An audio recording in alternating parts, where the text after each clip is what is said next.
Sainz Leclerc, il a détruit ma course, déclare Carlos. C'est vrai que c'était une baston assez chaude là, les deux anciens équipiers, hein. La course de 2022 à Silverstone était un tournant crucial dans les relations internes au sein de Ferrari entre eux deux. Ce jour-là, l'Espagnol a remporté son premier GP en carrière, tandis que le Monégasque, en raison d'une gestion de la stratégie qui lui était défavorable, a définitivement rompu les liens avec Mattia Binotto. 3 ans plus tard, dans le même contexte, Sainz et Leclerc, cette fois vêtus de costumes différents, se sont retrouvés à se battre en piste, et ont tous deux mal terminé. Aucun des deux n'a marqué de points. Sainz terminant devant Leclerc.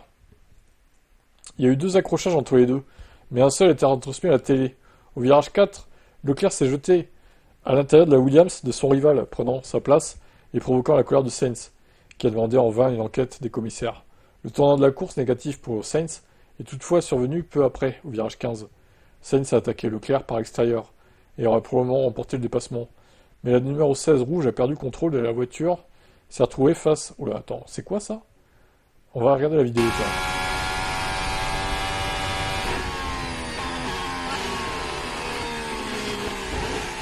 Ah ouais, ok, d'accord. Ok. C'est vrai que c'est con, hein, comme accident. C'est quand même très con comme accident, quoi.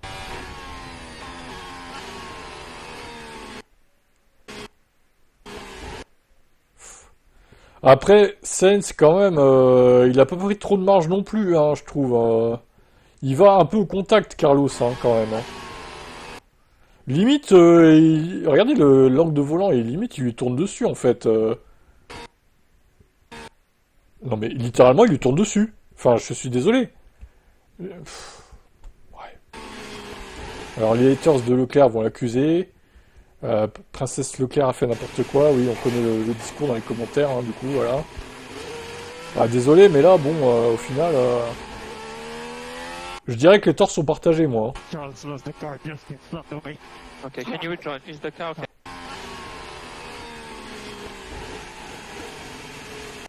Je dirais que moi je trouve que Carlos Sainz, il est toujours dans les mauvais coups. En course, il est toujours dans les mauvais coups, ce mec, c'est incroyable. Alors, c'est pas tout le temps de sa faute, c'est vrai, mais il est souvent dans les emmerdes, en fait. C'est comme ça qu'on peut le résumer, je trouve, hein. Franchement, je vous le dis, hein. Donc, je sais pas ce que vous en pensez, à qui la faute. Dites-moi en commentaire, mais pour moi, j'incriminerais pas forcément à 100% Leclerc non plus. Les conditions étaient difficiles, ça glisse, voilà, c'est comme ça. Mais je trouve pas que Leclerc a fait une énorme erreur. Il a glissé, voilà, il a pas fait exprès de se retrouver devant lui. C'est un accident de course, quoi, hein. Et là, il vient chialer, Sainz, après, oui, c'est de sa faute. On souffle, quoi. Ouais, attends, il y a des déclarations après. Lors du premier incident, il nous a doublé agressivement. Si je ne m'étais pas écarté, il nous aurait percuté. C'était son seul point de dépassement. Il a donc pris un risque. J'ai été surpris qu'il n'ait pas été enquêté. Mais le moment où il a ruiné ma course, c'était au virage 15. Nous nous battions pour les 7e et 8e places. Il a dérapé et est sorti large. Bon, c'est ce qu'on vient de voir, du coup. J'étais à sa gauche, il m'a percuté. Il m'a percuté, quoi. Il a détruit le fond plat et le rang avant de ma voiture. Le fond plat? Parce qu'il est sorti large, peut-être. Ok, ouais. Leclerc a également parlé de ça, il s'est excusé. Je lui ai parlé, le dépassement au virage 4 était agressif, mais je le regarde pas. C'est comme ça que je devais le faire. C'est le seul endroit de la piste où je pouvais le dépasser. Celui du virage 15 était une erreur de ma part, clairement de ma faute. Je suis allé voir Carlos à ce sujet, parce que je sais que ça lui a coûté des points. Ouais, mais encore une fois, c'était pas fait exprès, voilà. Alors le dépassement, oui, le premier dépassement était fait exprès. Il a été bourrin un peu, mais là, bon, il a glissé, voilà, ça arrive, hein. Mais encore une fois, Carlos Sainz dans les mauvais coups, hein, je trouve, hein. C'est pas forcément de sa faute non plus, là. Quoique, quand même, hein. Encore une fois, il prend pas trop de marge, hein. Moi, je vois un Carlos Sainz qui lui tourne dessus, hein, quand même, hein. Après, on va me dire, oui, mais t'es un bonobo de la F1, tu comprends pas ce que tu vois, mais ferme ta gueule, en fait.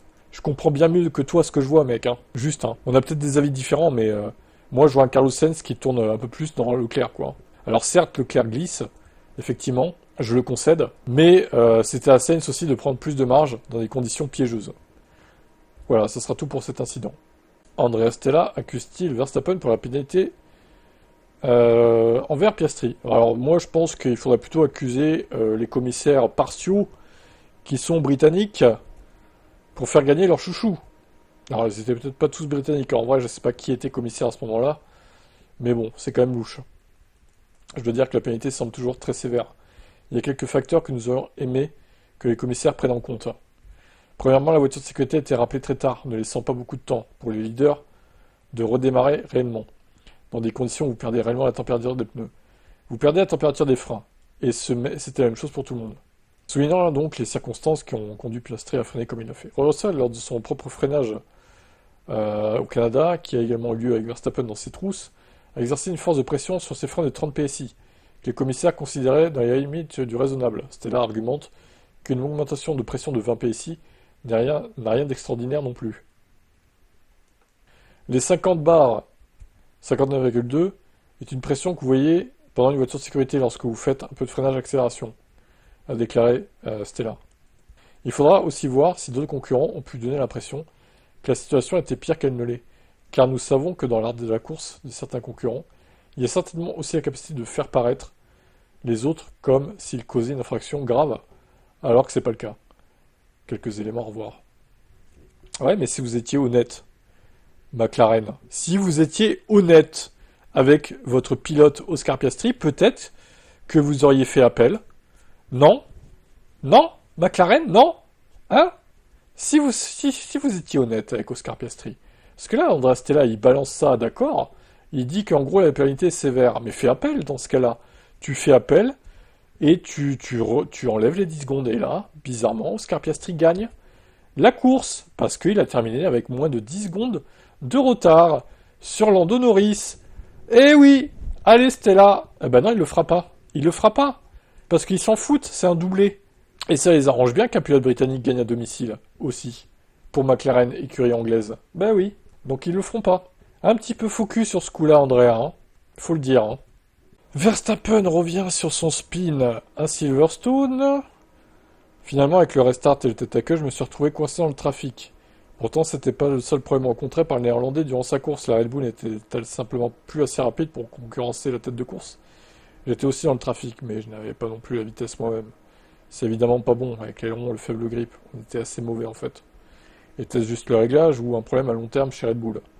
D'abord, il revient sur ce qui a mal tourné. Sur son tête à queue, quoi. Juste accéléré et parti. Elle est partie, la voiture. Ah ben, elle a spiné, j'ai pas compris. Je n'avais tout simplement pas la vitesse comme les gars devant moi, jusqu'à ce que tout le monde eût ses pneus. Mais même après ça, l'équilibre n'était pas vraiment le bon. Bon, après, il a réussi à fumer Gasly et Stroll qui a fait une erreur dans le dernier tour. Ce clown de Lens, dès qu'il se met à faire soleil, il est plus bon à rien. Donc il fait des erreurs, voilà. Donc il a réussi à récupérer ses places petit à petit, mais bon. C'était un peu gênant pour Verstappen quand même, hein, ce genre d'erreur. Alors qu'il a fait une superbe course au Brésil 2024. Bizarrement, il est pas bon à toutes les courses sous la pluie. Hein. Mais bon, c'est à cause de l'aileron arrière. Allez, disons ça comme ça.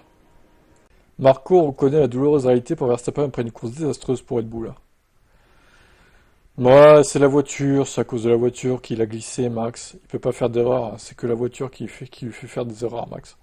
Nous étions préparés pour une course sur le sec. Ouais, mais est-ce que vous savez lire des prévisions météo pour les 24 heures qui arrivent? Parce que bon, d'accord, hein, vous mettez votre petit trélon type Monza là, ah, très fine, la lame arrière. C'est bien, vous faites les Kekos en qualif, du coup vous faites la pole. Mais si c'est pour spinner en course, les gars, sous la flotte, ah bah oui, hein, ça fait les malins en qualif, mais les gars, on marque pas de points en qualif. Je sais pas si vous êtes au courant chez Red Bull, là. Selon Marco, la config de Red Bull était un pari qui, en fin de compte, n'a pas payé. Cette pole position a été une combinaison de Verstappen et une configuration risquée. Mais comme vous pouvez le voir, ça a mal tourné pendant cette course. Cette configuration était tout sauf idéale. Bon, c'est de votre faute. C'est de votre faute et Verstappen aurait dû dire non, on prend une config normale, parce que demain il va pleuvoir. C'est tout. Alors, il reparle de McLaren, il faut juste reconnaître que la McLaren est supérieure cette saison, c'est très difficile même de s'en rapprocher. Ok, bon. En gros, la McLaren est une fusée, et il a fait un spin parce qu'il avait l'aileron arrière Monza, voilà. Voilà l'excuse des fans de Red Bull et de Marco. Voilà, voilà. Le narratif est toujours le même après, hein. Le narratif c'est Max ne peut rien faire avec sa voiture qui est une charrette, qui est l'une des pires voitures du plateau. Mais par contre, quand il a une fusée, bah, c'est que grâce à son talent. Voilà. Toujours la même chose. On peut pas débattre avec ces gens-là. On peut pas.